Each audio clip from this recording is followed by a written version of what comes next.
Hi students, welcome to Harshat Institute. Today's current affairs. First question, అంతర్జాతీయ గీతా మహోత్సవంను ఏ రాష్ట్రంలో నిర్వహిస్తున్నారు? Option A Haryana, option B Kerala, option C Maharashtra, option D Punjab. Correct answer option A Haryana. హర్యానాలోని కురుక్షేత్రలో ఈ పండుగను నిర్వహిస్తున్నారు. ఈ ఉత్సవాన్ని దేశ ఉపరాష్ట్రపతి జగదీప్ ధంకర్ ప్రారంభించారు.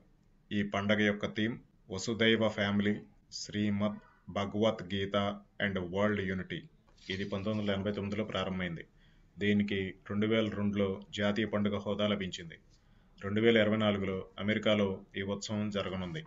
Next question, national crime records bureau గణాంకాల ప్రకారం ఆహార కల్తీ కేసుల్లో హైదరాబాద్ దేశంలోనే ఎన్నో స్థానంలో ఉంది? ఆప్షన్ ఏ 1వ స్థానం, ఆప్షన్ బి 2వ స్థానం, ఆప్షన్ సి 3వ స్థానం, ఆప్షన్ డి 4వ స్థానం. కరెక్ట్ ఆన్సర్ ఆప్షన్ ఏ 1వ స్థానం. ఇటీవల national crime records bureau NCRB దేశంలో ఆహార కల్తీపై డేటాను విడుదల చేసింది. ఈ లెక్కల ప్రకారం ఆహార కల్తీ కేసుల్లో హైదరాబాద్ దేశంలోని మొదటి స్థానంలో ఉంది. 2022వ సంవత్సరంలో భారతదేశంలోని 19 ప్రధాన నగరాల్లో ఆహార కల్తీకి సంబంధించి మొత్తం 291 కేసులు నమోదయ్యాయి. ఇందులో 246 కేసులు హైదరాబాద్ నుంచి వచ్చాయి. కల్తీలో తెలంగాణ రాష్ట్రం హైదరాబాద్ తర్వాత ఆంధ్రప్రదేశ్ 2వ స్థానంలో ఉంది.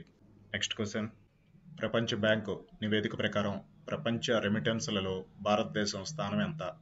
ఆప్షన్ ఏ 1వ స్థానం, ఆప్షన్ బి 2వ స్థానం, option C 3, option D 4. Correct answer option A 1వ స్థానం. డిసెంబర్ 2023లో ప్రపంచ బ్యాంకు ప్రపంచ చెల్లింపుల జాబితాను విడుదల చేసింది. ఈ నివేదిక పేరు మైగ్రేషన్ అండ్ డెవలప్మెంట్ బ్రీఫ్. ఈ జాబితా ప్రకారం గ్లోబల్ రెమిటెన్స్లలో భారతదేశం అగ్రస్థానంలో ఉంది. 2023లో విదేశాల నుంచి భారత్కు $125 బిలియన్ పంపబడ్డాయి. ఇది 2022 సంవత్సరం కంటే 12.5% ఎక్కువ. ప్రపంచ రెమిటెన్స్ల జాబితాలో భారత్ తర్వాత మెక్సికో 2వ స్థానంలో ఉంది. చైనా 3వ స్థానంలో ఉంది. నెక్స్ట్ క్వశ్చన్, ఇటీవలే డాక్టర్ పూనం ఖేత్రపాల్ సింగ్కు national order of merit gold medal లభించింది. ఈ మెడల్ను ఏ దేశం అందజేస్తుంది? Option A Bhutan, option B Singapore, option C Australia, option D Germany. Correct answer option A Bhutan. Doctor Poonam Khetrapal Singh భారతదేశానికి చెందినవారు. ప్రపంచ ఆరోగ్య సంస్థ దక్షిణాసియా ప్రాంతీయ డైరెక్టర్గా ఉన్నారు. National order of merit gold మెడల్ను భూటాన్ ప్రభుత్వం అందజేస్తుంది. భూటాన్ రాజు జిగ్మే ఖేసర్ నామ్గేల్ వాంగ్చుక్ భూటాన్ 116వ జాతీయ దినోత్సవ వేడుకల్లో ఖేత్రపాల్ సింగ్ను సత్కరించారు. డాక్టర్ పూనం ఖేత్రపాల్ సింగ్ 2024 వరకు ప్రపంచ ఆరోగ్య సంస్థ దక్షిణాసియా ప్రాంతీయ డైరెక్టర్గా ఉంటారు. నెక్స్ట్ క్వశ్చన్, ఇండియన్ నేవీకి చెందిన భూగర్భ జలాంతర్గామి బంకర్ ఐఎన్ఎస్ వర్ష పేరుతో తయారవుతుంది. దీన్ని ఏ రాష్ట్రంలో నిర్మిస్తున్నారు? Option A Andhra Pradesh, option B Maharashtra, option C Tamil Nadu, option D Gujarat.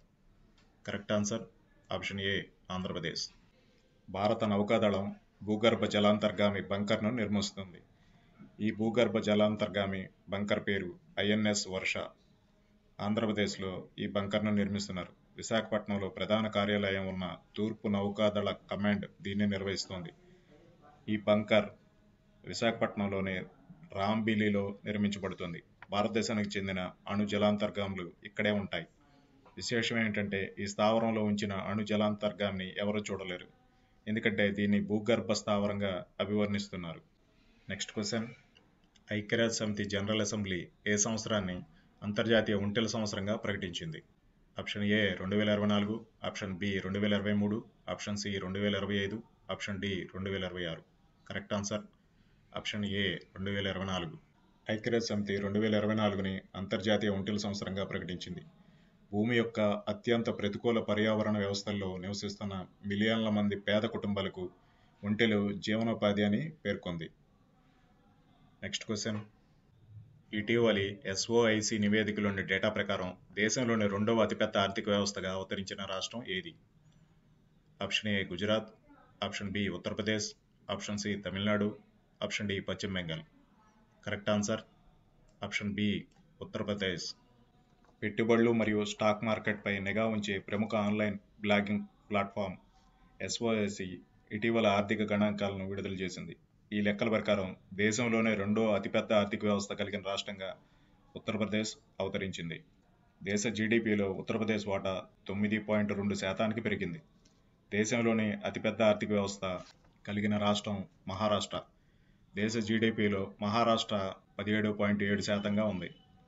Tamil Nadu 9.1% GDP వాటాతో దేశంలో మూడవ అతిపెద్ద ఆర్థిక వ్యవస్థగా నిలిచింది. ఈ నేపథ్యంలో గుజరాత్ 4వ స్థానంలో, పశ్చిమ బెంగాల్ 5వ స్థానంలో నిలిచాయి. ఎస్ఓఐసి యొక్క ఈ నివేదిక సెన్సస్ మరియు క్రెడిట్ లియోనైస్ సెక్యూరిటీస్ ఆసియా ఆధారంగా రూపొందించబడింది.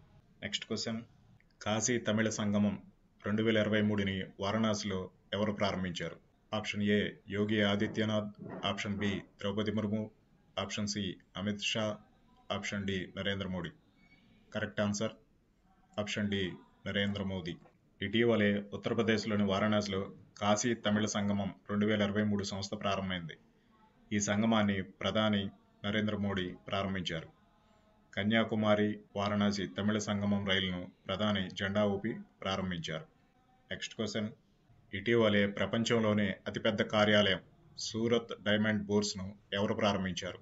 Option A Amit Shah, option B Draupadi Murmu, option C Narendra Modi, option D Bhupendra bhai Patel. Correct answer option C Narendra Modi. Surat diamond bourse ప్రపంచంలోనే అతిపెద్ద ఎంప్లాయ్మెంట్ ఎక్స్చేంజ్.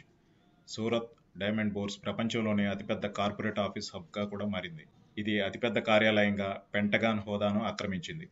దీనికి ముందు పెంటగాన్ ప్రపంచంలోనే అతిపెద్ద కార్యాలయంగా ఉండేది. Pentagon United States department of defence. Surat diamond bourse 3,400 కోట్లతో పూర్తయింది. ఈ భవనాన్ని 35.54 ఎకరాల విస్తీర్ణంలో నిర్మించారు. ఈ భవనంలో కార్యాలయం ప్రారంభించిన తర్వాత 1.5 లక్షల మందికి ఉపాధి అవకాశాలు లభించనున్నాయి. Next question.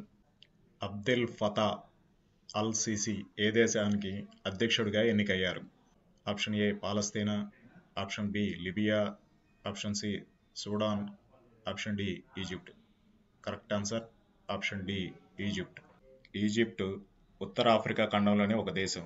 ఇటీవల Abdel Fattah al Sisi Egypt అధ్యక్షుడిగా ఎన్నికయ్యారు. అబ్దెల్ ఫతా అల్ సిసి వరుసగా మూడోసారి ఈజిప్ట్ అధ్యక్షుడయ్యారు. ఇప్పుడు అల్ సిసి వరుసగా మూడోసారి మరో 6 ఏళ్ల పాటు అధ్యక్షుడిగా కొనసాగనున్నారు. అబ్దెల్ ఫతా అల్ సిసి 2014లో తొలిసారిగా ఈజిప్ట్ అధ్యక్షుడయ్యారు. Thank you.